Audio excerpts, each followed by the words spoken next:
jornalista, poeta, escritor, editorialista e articulista do Estado de São Paulo, comentarista diário da Rádio Estadão e tem um blog direto ao assunto. Faltou muita coisa, né? Na Rádio Eldorado, é o Jornal Eldorado na Rádio Eldorado. A Rádio Estadão não existe muito. Então... Rádio Eldorado, às 7h30 da manhã, 7h35, entra um comentário meu até às 8h, num jornal chamado Jornal Eldorado, que vai das 6 às 10. Mas isso é ao vivo? De segunda a sexta. Ao vivo.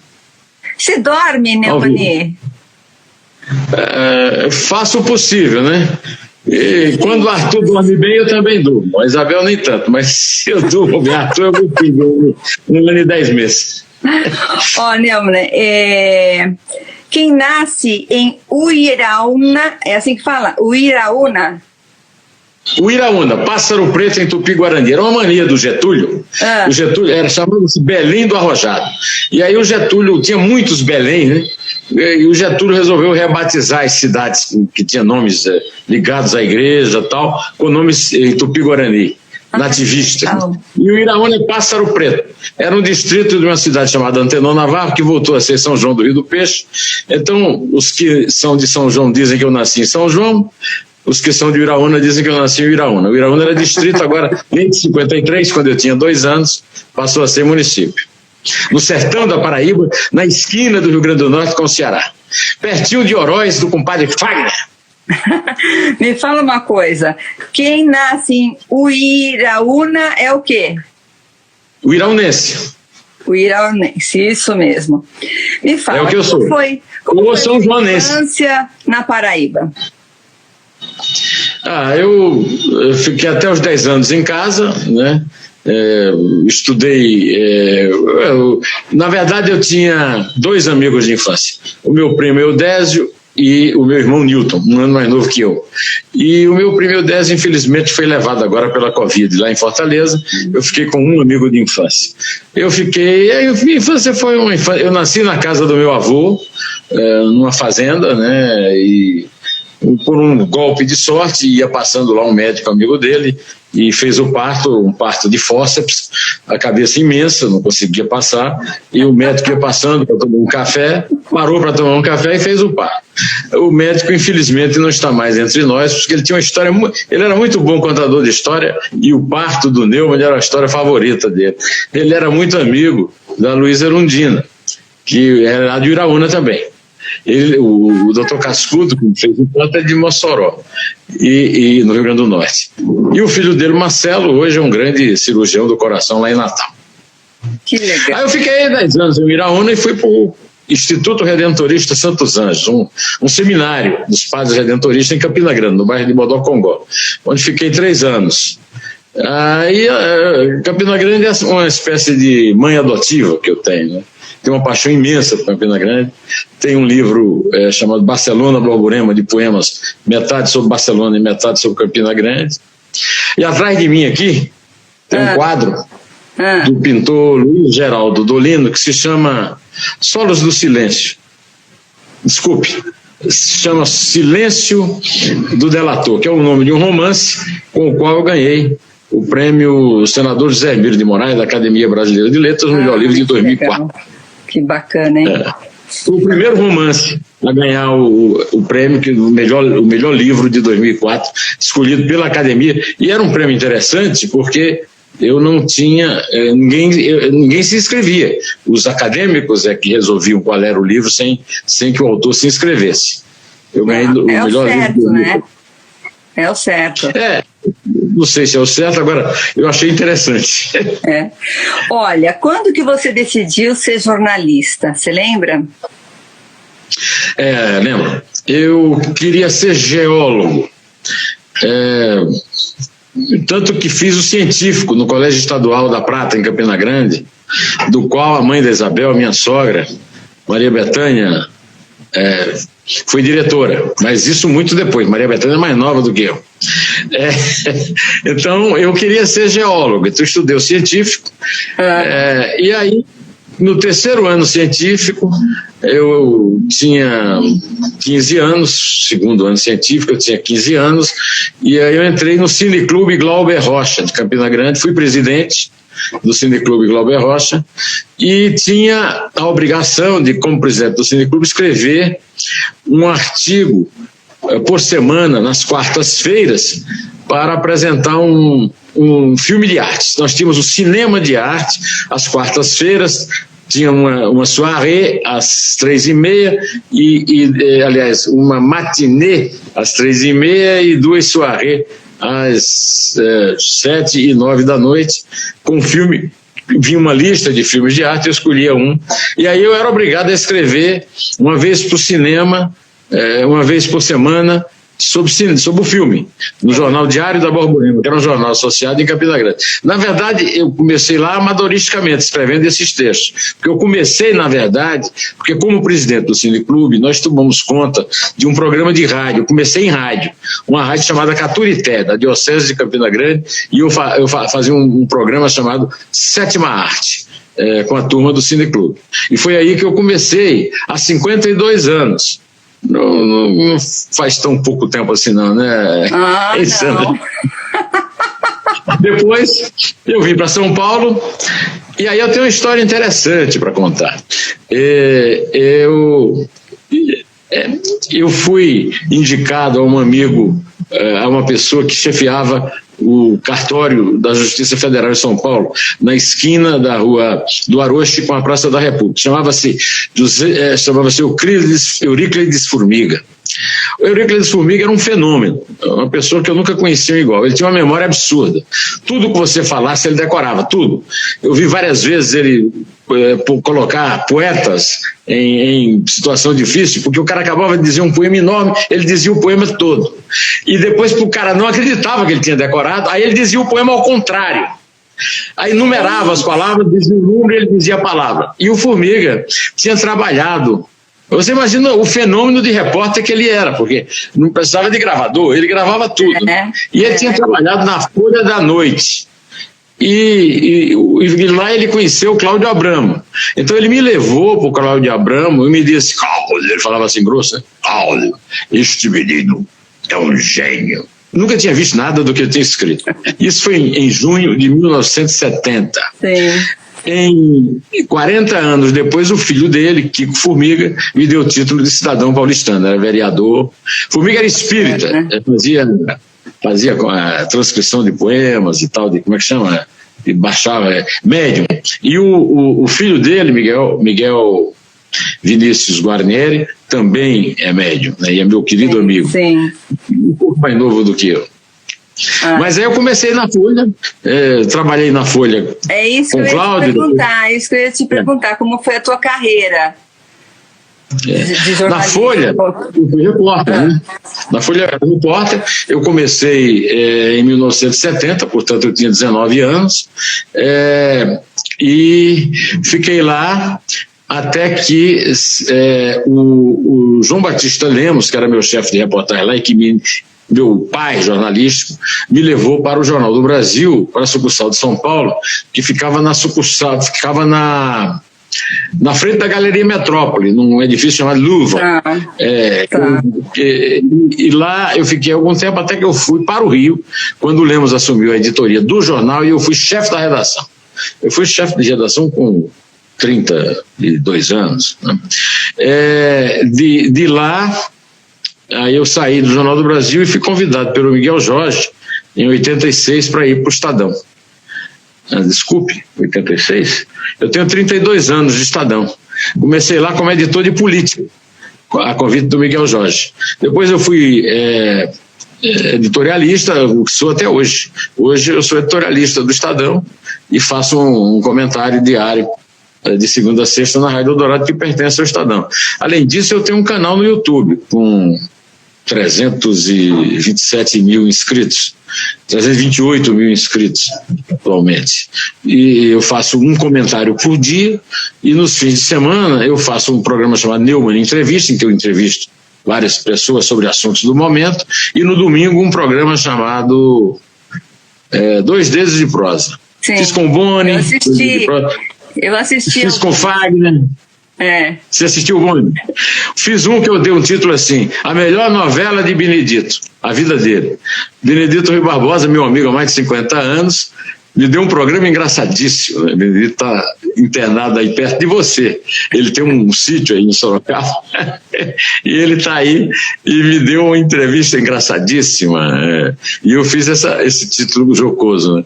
Benedito, a melhor novela de Benedito, a vida dele.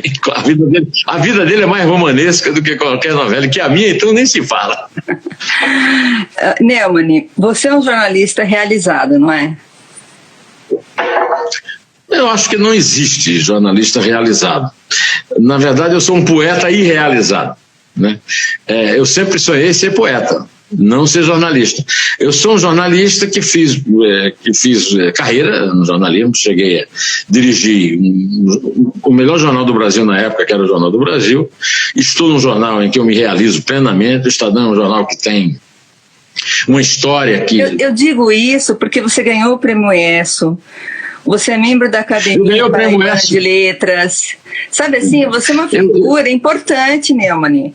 Olha, você escreveu 12 livros, são 12 livros?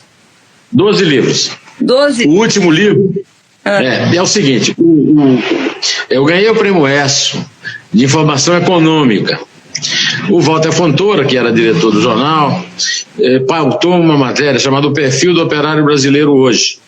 E aí eu fui a vários sindicatos, me reuni durante muito tempo com muitos sindicalistas, e era plena ditadura, e sem identificar ninguém, eu tracei um perfil do operário brasileiro que estava sofrendo uma grande transformação, porque era o grande momento das fábricas, das montadoras do ABC, né? E coincidiu, essa matéria de 75, coincidiu exatamente com a posse do Lula no Sindicato dos Metalúrgicos de São Bernardo do Campo e Diadema, hoje ABC.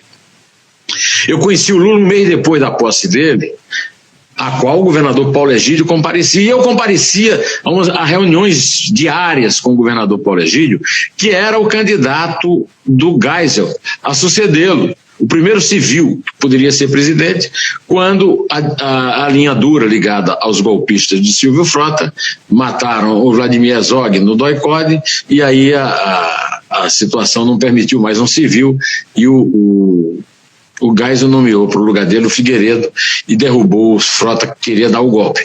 E essa turma que está aí com o Bolsonaro é tudo frotista. Tem ninguém, apesar de ficarem dizendo que são ligados a 64, nada a ver. É tudo frotista, é tudo golpista do Frota.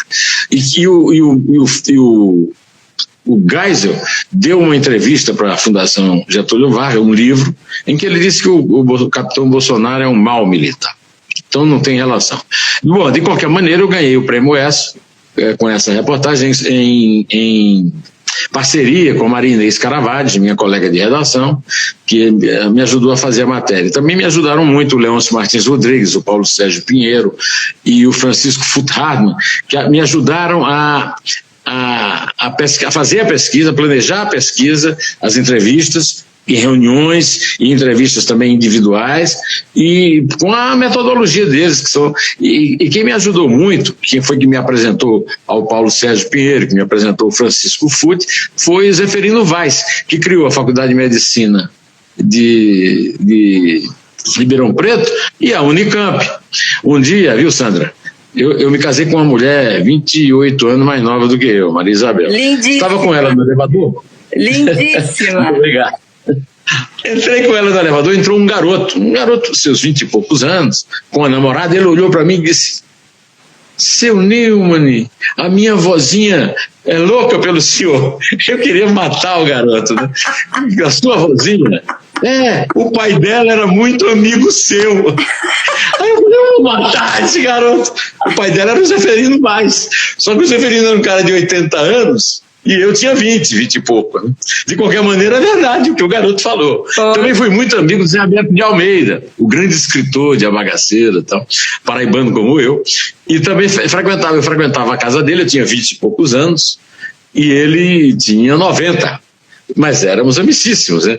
Ele era cego. quando eu chegava em João Pessoa, ele me mandava mangas Aden, que era um sucesso naquele tempo, porque não tinha fibra, né? E aí escrevia, a secretária dele, que ele era cego, escrevia para mim: estas eu as colhi pessoalmente. Ah, que gracinha. Então, aí ganhei também. Oi? Eu ganhei também um prêmio importante, que é esse que eu falei, que é o título desse quadro, O Silêncio do Delator, um romance. Foi o primeiro romance que ganhou o prêmio Senador Zé Hermílio de Moraes Melhor Livro 2004 da Academia Brasileira de Letras. Sim. Né? E ganhei um troféu imprensa lá do Silvio Santos, com uma pessoa que falando, não dava para pôr tudo, senão eu só ficava falando do teu currículo. Eu fiquei muito amigo do Éder Joffre. Aí foi uma série que eu fiz sobre o boxe brasileiro com o Éder Joffre, que eu ganhei esse prêmio em parceria com o Paulinho Matiusi, irmão do Dante Matiusi. Paulinho não está mais entre nós, mas o Dante está aí. Bom, tem outras coisas mais, mas não vai ter. Eu queria saber quando que começaram as palestras, os convites de palestras. Olha, eu faço palestra desde os meus 20 e poucos anos. Eu normalmente, no começo eu fazia muito palestra assim, sobre literatura. Eu tenho, você falou aí, 12 livros, ganhei prêmio na academia. Fiz palestra na própria Academia Brasileira de Letras. Eu fiz uma palestra na Academia Brasileira de Letras abrindo o ano de 2018, se eu não me engano, agora eu não sei se foi 18 ou 19, mas eu fiz uma palestra interessante, porque era o ano do João Guimarães Rosa. Então me pediram para fazer uma palestra que aproximasse o João Guimarães Rosa do Machado de Assis. E eu fiz uma palestra, que está inclusive na revista da Academia, em que eu falava dos dois principais personagens dos dois, né, o Jagunço Riobaldo, de Grande Sertão Veredas, e o advogado Bentinho, de Dom Casmurro. Nessa época, agora já vou dizer, foi 2019 mesmo, porque nessa época a Isabel estava grávida do Arthur, que tem 1 ano e 10 meses, e ia ao médico fazer aplicações, ficava 2 horas fazendo aplicação de um coquetel lá para combater a trombose para ela poder engravidar. E aí eu aproveitei para reler para ela o Grande Sertão Veredas. E aí eu tive uma experiência interessantíssima, que eu li os Grande Sertão Veredas com 14 anos. E agora reli, velho, né, com 67, 68, para a Mulher Amada, à beira da cama, e depois, quando viemos para casa, na cama propriamente dita. Aí o Dom Casmurro eu reli sozinho, sem ela, né? Mas eu descobri um mundo maravilhoso do João Guimarães Rosa, que eu tinha visitado quando criança, Cordisburgo, onde ele nasceu. Não, eu tinha visitado Cordisburgo, onde ele nasceu, e vi ali a bodega do pai dele, que era onde ele ouvia os tropeiros falar, e eu me senti muito enfronhado. E era um livro que eu abria ao acaso e lia uma página qualquer, e depois lê-lo inteiro foi uma experiência notável, que eu adorei. Fiz uma palestra para abrir o ano cultural, o ano acadêmico da Academia Brasileira de Letras, com uma palestra sobre o Jagunço Riobaldo e o Causílico e o advogado Bentinho. Então, mas essas você palestras... Você não vai perguntar se o Bentinho era corno, não? O Bentinho era corno? Olha, eu acho que não, mas há uma grande dúvida sobre isso. Ele tinha certeza que era. Ele tinha certeza que... Não, onde é fumaça, há fogo. Pois é. Ele tinha certeza que Capitu tinha traído. Essas palestras que você está me dizendo, não eram palestras ainda não pagas, né? Eu queria saber, assim, você como um profissional de palestra, entendeu? Hoje, há quanto tempo como profissional de palestras, primeiro, quando eu era editor de política do Estadão, né? Eu era muito convidado para fazer palestras em Brasília. Por exemplo, eu fiz uma palestra no Forte Apache, no comando do Exército, a convite do general Rego Barros, que depois seria porta-voz do Bolsonaro. Ele tinha um programa de palestras em que ele chamava jornalistas políticos para falarem para alunos, pessoas que faziam cursos de comunicação oficiais, normalmente de coronel para cima, né? Lá no Exército. Eu fiz muitas palestras no Sebrae. Né? Fiz palestras no Sebrae, conheci o Brasil inteiro fazendo palestras no Sebrae para empresários que se interessam em saber do panorama político. Né? Uma vez eu caí numa tremenda fria, fui dar uma palestra, quando eu cheguei lá tinha que falar em inglês, o público só falava em inglês. E o meu inglês é péssimo. Além disso, tinha que ser uma palestra sobre economia. Quem entende de economia aqui em casa é a Isabel. A Isabel não deixa nem eu pegar no dinheiro, entendeu? Porque se eu pegar, eu gasto todo, né? Então, eu me virei lá o quanto pude, mas o normal era fazer palestra.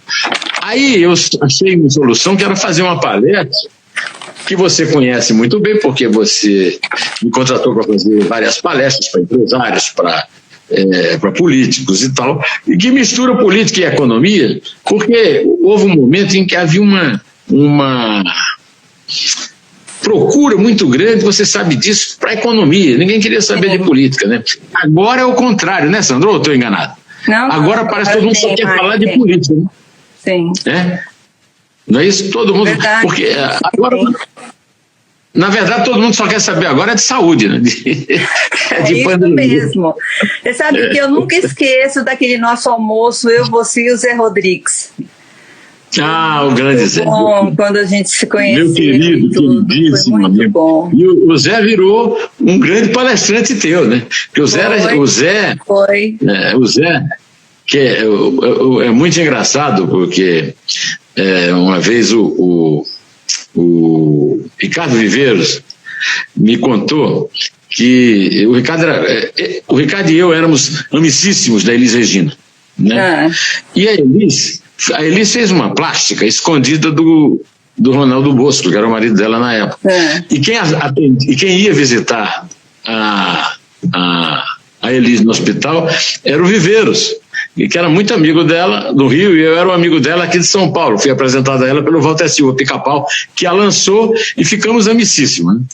E o Viveiros nos contou, né, que a Elis dizia para ele que o compositor que ela mais adorava era o Zé, mas o Zé não fazia música para ela. O Zé fez a música que fez o maior sucesso dela, que foi como é que chama? A música do Zé e do Tavita, a Casa do Campo, né? As músicas mais sucesso da Elis são de três amigos meus, Tavito e o Zé, Casa de Campo, e Romaria, de Renato Teixeira, né? E o Zé tinha aquele negócio, era maçom, escreveu aquela série de livros, né? E fazia palestras sobre isso, né? Eu ganhei, inclusive, um prêmio lá na maçonaria. Eu tenho aqui um troféu com a imagem de Dom Pedro I, que o Zé era maçom, então ele fazia mas nosso almoço foi muito simpático, né, Sandra? O Zé era muito engraçado. Bom. Eu frequentava com ele a livraria da Vila, lá na Vila Madalena, com ele, com o Mário Chami. Mário, é verdade. Eu sempre convivi com pessoas mais velhas do que eu, desde menino, né? Então eu convivia com o Mário Chami todos os sábados na livraria da Vila, né? Eu devo ter sido o melhor amigo do Mário Chami, como fui o melhor amigo do Zé Rodrigues, como fui o melhor amigo por exemplo, de uma pessoa que eu não vejo mais, inclusive por causa da pandemia, que foi o Aquiles do MPB4. O Magro ia muito lá na academia, na livraria também. Então. Eu era um bicho de livraria e fazia muita palestra em livraria também, viu? Eu fiz palestra na livraria da Vila, fiz palestra na Livraria Cultura, lá naquele teatro lá do Pedro, etc.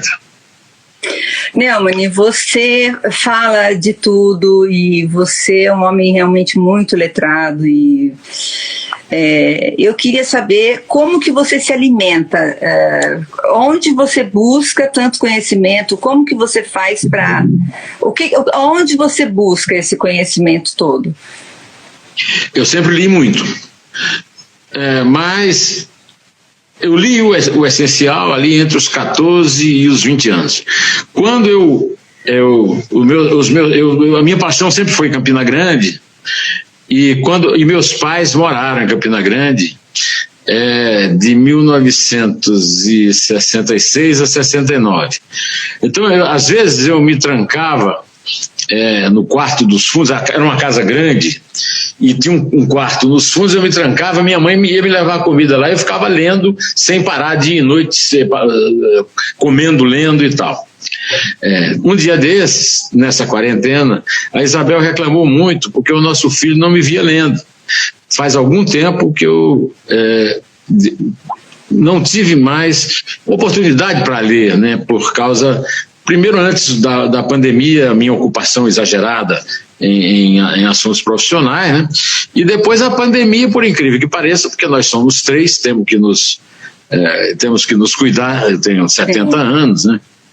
A Isabel tem 41, e então eu agora estou retomando a leitura, né? Eu retomei a leitura, ainda não tenho o tempo que eu tive na adolescência, né? Mas li, por exemplo, para fazer essa palestra da academia, né? Eu li Grande Sertão, isso antes da pandemia. Agora, na pandemia, eu tenho lido, inclusive, para ter assunto para conversar com os meus. Eu tenho uma entrevista toda semana, eu tenho 2 dedos de prosa, né? Então, li o Patrick Deville, um livro magnífico que eu recomendo muito. Dava até uma bela palestra, hein? Chama a Peste e Cólera. Peste e Cólera. E agora eu estou lendo um livro de 800 páginas. Chama-se M, o Homem do Século, de Antonio Scurati, sobre Mussolini. E é um livro, um grande painel da Itália, né? E eu fico me roendo de inveja de ciúme, como esse cara escreve bem. Me fala. Mas eu sempre... Oi, pode falar. Eu sempre convivi com pessoas mais velhas, por exemplo, convivi com gênios, né? Fagner, meu grande amigo, é um gênio, né? O Zé Rodrigues, meu grande amigo, um gênio. Eu conheci o Mário Chamie, eu tinha 16 anos. Eu vou mandar para você outra pessoa que eu conheci há 16 anos, e eu fiz uma entrevista com ela para o YouTube, que ela considera a melhor entrevista que deu na vida, a Nélida Pinhon. A Nélida acabou de escrever uma obra-prima chamada Um Dia Chegarei a Sagres, e foi exatamente quando eu retomei a minha leitura, foi para ler esse livro. E eu li sofregamente, é um livro magnífico, na verdade é um livro sobre a língua portuguesa. E a Nélida eu conheci quando eu tinha 16 anos. E da mesma forma que o Mário, o meu convívio com a Nélida é o mesmo que era quando eu era adolescente, e ela muito mais jovem do que ela é hoje, né? Então, eu tenho o prazer de conviver com os autores também, né, que são meus amigos, que me respeitam, né? Agora eu fiz um 2 dedos de prosa que está fazendo um enorme sucesso com o Jacob Pinheiro Goldberg, que diz que a Covid é nazista. Eu convivo, por exemplo, eu estive entre os amigos do Boni, que escreveram textos sobre ele no lançamento de um livro que foi o presente dos 85 anos dele. Eu conviver com o Boni é conviver com um gênio, um cara que é o maior profissional de televisão, na minha opinião, do mundo, né? E isso, quer dizer, além disso, eu convivo com os livros. Eu tenho, sei lá, 7.000 livros, não estão aqui comigo, estão na casa anterior minha, mas eu vou arrumar um jeito de, sei lá, colocar num depósito, colocar em qualquer coisa que eu possa ter acesso a eles. Eu tenho o meu livro favorito do José Saramago é O Ano da Morte de Ricardo Reis. O Saramago é conhecido. Fala uma coisa, você tem quantos livros? Inteira ali, hein? Você tem quantos livros? 7.000. O Saramago escreveu uma página inteira de rosto, de autógrafo para mim. Quando ele veio a São Paulo, ele era muito pouco conhecido, e ele estava hospedado no hotel ali na Santa Ifigênia, e eu fui lá entrevistá-lo, e eu disse a ele: o seu livro que eu mais gosto é O Ano da Morte de Ricardo Reis. E aí eu tenho umas manias, né? Por exemplo, meu filho mais velho, a primeira mulher dele é portuguesa, lisboeta. Então, quando eu fui a Lisboa, eu fiz todo o trajeto do Ano da Morte de Ricardo Reis. Sempre que eu vou a Paris, eu faço o caminho entre o hotel Madison, na frente da igreja de Saint-Germain-des-Prés, e a editora Gallimard, que era o caminho feito pelo Albert Camus, meu escritor favorito, quando escreveu L'Étranger, meu livro favorito. E uso isso tudo. Por exemplo, usei L'Étranger para seduzir Isabel, né? Como também dei para ela a obra A la Recherche du Temps Perdu, do como é que chama o cara? Albert Camus. Não, a Procura do Tempo Perdido pelo amor de Deus, um dos maiores escritores de todos os tempos. Me faltou agora, a velhice é fogo. Mas eu dei toda a série do A la Recherche, né? Não. Bom, quando aparecer eu volto e te falo. Já estamos colocando aqui o nosso... eu queria que você me falasse duas coisas agora, já para finalizar. A primeira é a sua estrutura familiar. Qual que é? Bom, eu tenho duas ex-mulheres e a minha mulher atual, a Isabel. Vivemos a Isabel, o Arthur. Eu tenho 3 filhos com a Regina, minha primeira mulher. O Vladimir tem 47 anos. É empresário muito bem sucedido na área da administração de fortunas. A Clarice é profissional de marketing, trabalha na Campari, em Milão. Eu tenho 3 netos milaneses, e a Clarice é, por exemplo, a main sponsor do Festival de Veneza de Cinema. Que legal, que legal. É patrocinado pela Campari, e ela é que é a principal patrocinadora lá do Festival de Veneza de Cinema. E a Cecília, que é a minha caçula, que é o único dos meus filhos que é mais novo que a Isabel. É a Cecília do mesmo ano, mas a Isabel nasceu em março e ela em dezembro. Que me deu, o Vladimir, o mais velho, me deu um neto chamado Pedro, que passou agora, vai fazer engenharia eletrônica na Universidade Federal de Santa Catarina, e tem 18 anos, meu neto mais velho, e é sobrinho do Arthur, com menos de 2 anos. Né? E a Cecília, minha caçula do primeiro casamento, é casada e tem um filho e mora em Barcelona. O filho nasceu numa cidade belezinha chamada Annecy, na França. É uma Veneza francesa. Né? Mas ele está sendo criado agora em Barcelona, que é, como eu já te falei, tema da minha poesia, né? Barcelona, Borborema. E agora tem o meu rei aí, né? O meu rei, a respeito do qual a Nélida escreve as coisas mais deliciosas sobre o compromisso na honra medieval, o rei Arthur e a tábua redonda, etc, etc. Tive uma briga danada. Primeiro porque a Isabel resolveu colocar o nome dele assim, Arthur de Castro Neumann e Pinto. Acontece que Neumann é meu prenome. A mulher do cartório não queria registrar. Eu ameacei para a justiça, para ter a primeira homenagem que eu ia ter num filho, meu nome num filho. Claro. Aí a mulher consultou o advogado disse, não, ele. Aí um amigo meu do seminário, que hoje é meu colega, eu sou da Academia Brasileira Paraibana de Letras, sou da cadeira número 1 de Augusto dos Anjos. E esse meu colega, Hildeberto Barbosa Filho, grande crítico, disse, mas esse é um imbecil, isso aqui é um alexandrino perfeito. Arthur de Castro Neumann e Pinto. Arthur Neumann de Castro Pinto não é nada. Então essa é a minha família. E o Arthur tem sobrinhos mais novos, mais velhos do que ele.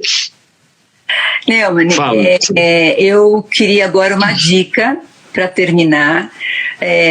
Eu quero pedir também para as pessoas que estão nos assistindo que se cadastrem nos nossos canais.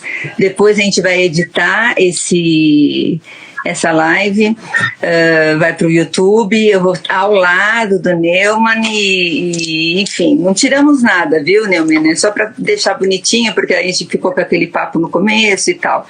Então eu queria que você desse uma dica que você falaria para o seu filho, que você fala nas suas palestras, uma dica para gente, uma dica do José Neumann e Pinto. Não desespere. Não desespere, espere, confie, lute. Sobretudo, lute. Olha, quando meu pai morreu, com 59 anos, eu achei que eu ia morrer antes de completar 60. Quando eu completei 60 anos, a minha psicanalista, que eu chamava de Freudinha, abriu a porta para mim e disse: não acredito, você não morreu. Eu estou aqui com 70. Agora, eu com o meu filho Arthur, eu espero chegar aos 100, porque claro, quando eu tiver 100, né, quando eu tiver 100, o Arthur vai ter só 30, né? Entendeu? Então, o que eu quero dizer é o seguinte: nós temos que lutar, nós temos que cavar as coisas com as próprias mãos, não podemos desistir. Insista, insista. E, sobretudo, neste momento difícil, cuide-se, cuide-se muito. Máscara e, sobretudo, isolamento social. Distanciamento social mesmo. Não, tá? E vacina sim, estou vacinado, tomei a segunda dose, mas estou ainda trancado e a Isabel já me avisou. Só vai sair de casa quando eu tomar a minha. É isso mesmo, é isso mesmo. Olha, eu quero te agradecer muito. Você é uma história ambulante. Tudo que as histórias que você conta são maravilhosas. Eu adorei tê-lo aqui comigo esses instantes. Então, ó, quero te agradecer muito, né, Mani? Muito obrigada. Eu vou distribuir esse vídeo no meu perfil, posso, né? Pode. Você pode editar, eu vou editá-lo. Edita, manda a tua assessoria aí me mandar. Isso, e eu abusarei. Obrigada, querido. Obrigada mesmo. Obrigado a você. Tchau. Obrigado a você por tudo, principalmente por sua simpatia. Família linda, viu? Uma dica definitiva: seja simpático como a Sandra. Obrigada! Porque inteligente e culto que nem o Neumann não é muito fácil, não. Não. Aqui em casa é assim. Precisa de o Arthur é bonito, inteligente e carismático como a mãe. Olha só. Grande, folgado e guloso como o pai. É uma figura. Obrigada, querido. Tchau. Obrigada. Tá.